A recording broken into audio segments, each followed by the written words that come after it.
Alright, so imagine, you're flying. Whee! But wait a minute, where's the airplane? A wingsuit? Parachute? Anything? Uh-oh, looks like you're 6 miles high and free-falling. So, is this it? Or is there a way to hack yourself out of this dire situation? Now, don't get me wrong, I'm a sucker for a good life hack, but let's be real. A person's chances of survival when falling from a height of 35,000 feet are slim. Slim chance. By the way, why do slim chance and fat chance mean the same thing? Anyway, despite this poor outlook, you still have a glimmer of hope. You'll be surprised to know that if you were to stumble from the top of a tall building, you'd be in a much worse situation. But more on that here in a bit. To make you feel a little better about your odds, you can take a look at historian Jim Hamilton's book, Long Fall Survival – Analysis of the Collected Accounts. It lists over 200 cases of people falling from a plane without a parachute and living to tell the tale. But you can check that out once you're safe and sound back on the ground. For now, let's get back to your strictly hypothetical freefall. Right from the get-go, you'd probably pass out because there's not much oxygen when you're 6 miles up in the atmosphere. While your brain is on an oxygen-deprived sleep mode, you'd be falling like a sack of potatoes for about a mile. See you when you come out of it. While you're unconscious, here's an interesting tidbit about free falling. Earth's gravity is pulling you down and trying to accelerate you. On the other hand, like any moving object, you're facing air resistance, which is kind of a drag. No, really, this drag is increasing the faster you fall. At a certain point, usually within the first third of a mile or roughly 1,800 feet, these two forces become equal and acceleration ceases. It's called terminal velocity. You're falling at a constant speed of about 120 miles per hour, give or take depending on your weight, height, and the density of the air around you. And guess what? If you were falling from a skyscraper, you'd land with the same force as when you fall from a 6-mile height. But you'd only have 12 seconds to prepare for contact versus having approximately 3 minutes when falling from a plane from 35,000 feet. It doesn't sound like much, but it makes a world of a difference when it comes to your chances of survival. Okay, your brain is now getting enough oxygen, and you wake up from your mid-fall nap. Welcome back! So, there are two scenarios when you're falling from a plane with no parachute. The first is when you're free-falling with just yourself and the clothes on your back.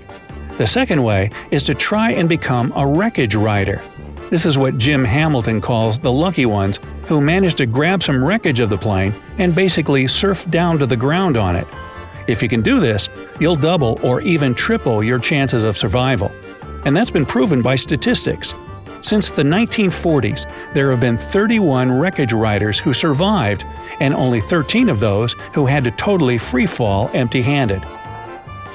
In 1972, Serbian flight attendant Vesna Vulović incidentally broke a world record for surviving the highest fall without a parachute.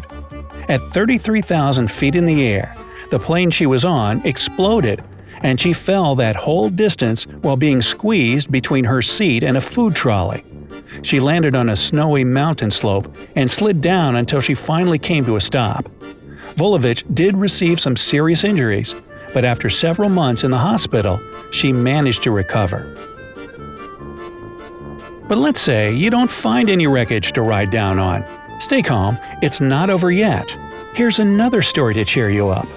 In 1943, American military pilot Alan McGee survived a 20,000-foot absolute freefall that ended with him crashing through the glass ceiling of the Saint-Nazaire train station in France. He made it out alive and lived to the age of 82. Okay, now that you can breathe normally and have 2 minutes before you land, you can enjoy the view. And you can move your body too. Sure, without a wingsuit, you won't be able to gracefully glide down like a flying squirrel, but you can use your arms and legs to steer yourself toward a safer surface, which is not water. Yep, when you're falling at 120 miles per hour from 6 miles high, water will feel like concrete. It's good only if the body of water is deep enough and you manage to protect your head from the impact. But if you've got no choice and there's nothing but water below, try to dive. Some say it's best to go in feet first with your legs straight and pulled tightly together, that's the key. Others swear you need to dive head first with your arms stretched above you and your fingers laced together. This will protect your head from the impact. Whatever you choose, or end up having to settle for, vertical is best when it comes to deep water landings. Okay, so if water isn't the best option, or one at all, then what? Well, look for something that can soften the blow. A snowbank or a slope, a haystack, a big tree. Marshland is ideal since it's soft and swampy. Just watch out for the gators afterwards. If there's a town or village below, look for something big and flat, say a truck or camper. A tile or glassy roof is much better than a concrete one. Remember Alan McGee's glass roof landing. Now that you've chosen your target, you need to try and direct your fall. To slow down, spread your arms and legs apart, think flying squirrel.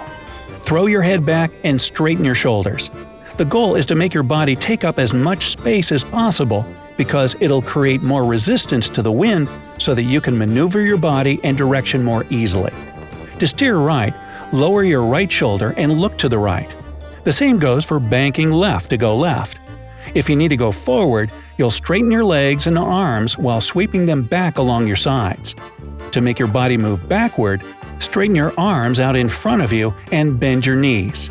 These are familiar movements to those of us who have tried skydiving before. Yeah, it's fun. But you're not skydiving in this scenario. Just remember that no matter what the surface below is, you'll need to avoid landing on your head. Brain injuries are no joke, and it'll immediately set your chances of survival to zero. If you're falling with your head down and can do nothing about it, try to land on your face. Yep, it's not your day, is it? It sounds counterintuitive, but it's better than hitting the top or back of your skull. Now, right before landing, you have two more choices depending on who you ask. You can either maintain that spread eagle pose, or pull your legs together and keep your knees and hips tight. You better decide fast, your 3 minutes are up. Boom! Congratulations, lucky you! You're alive. You look like a pancake, but you're breathing. You survived! What are you gonna do now? I'm going to Wally World. No, really. If you landed in the jungle, I've got one more story of survival that should be of use to you. It was Christmas Eve in 1971, and 17-year-old Julianne Kepke was flying from Lima to Pucallpa in Peru right after celebrating her high school graduation. When her plane came up on some severe weather and was struck by lightning, the whole thing exploded right above the Amazon rainforest. After falling over 10,000 feet, Kepke, still strapped into her seat, hit the ground and passed out. When she came to the next morning, she found herself all alone in the jungle. She was pretty beaten up, but she could walk, and that's exactly what she did. So how on earth could this teen survive 11 days stranded in the middle of the Amazon? Well, maybe she was lucky in that she had a unique set of skills for a girl her age. Julianne's parents were both scientists. Her father was a biologist and her mother an ornithologist. They used to take their daughter with them to a research station deep in the jungle, so she knew about all the possible dangers and how to avoid them. She walked very slowly, feeling the ground with a stick so that a venomous snake wouldn't surprise her. She had no fire or warm clothes, drank rainwater, and had only some candies for food. She was too weak to try to catch fish or hunt, but she just kept walking along the river. Her dad always taught her, when you're lost, follow the river downstream to civilization. Keep that in mind if you ever find yourself in a similar situation. On the 10th day, she came across a small hut. Already exhausted, she decided to rest there for the night. In the morning, some fishermen found her in their shelter and took Julianne to the nearest village, where she was taken by helicopter to Pucallpa. The girl survived not only because she was lucky, but also brave and smart. She left the place of the accident and kept going. Anyway, I hope you won't ever have to put any of these tips to the test. But hey, if the topic ever comes up in conversation, now you know how to survive a 35,000-foot freefall. Me? Well, years ago, when I used to skydive and was traveling somewhere on an airline, I would always bring my parachute in the cabin with me. It was fun to provoke some wide-eyed looks from the other passengers. But I'd simply say, I guess you haven't flown on this airline recently, have you? And walk right on past. True story. Do you know any other tips on what to do in an extreme situation? Please share them down in the comments. And if you learned something new today, then give this video a like and share it with a friend. But hey, don't bail out just yet. We have over 2,000 cool videos for you to check out. All you have to do is pick the left or right video, click on it, and enjoy. Stay on the bright side of life.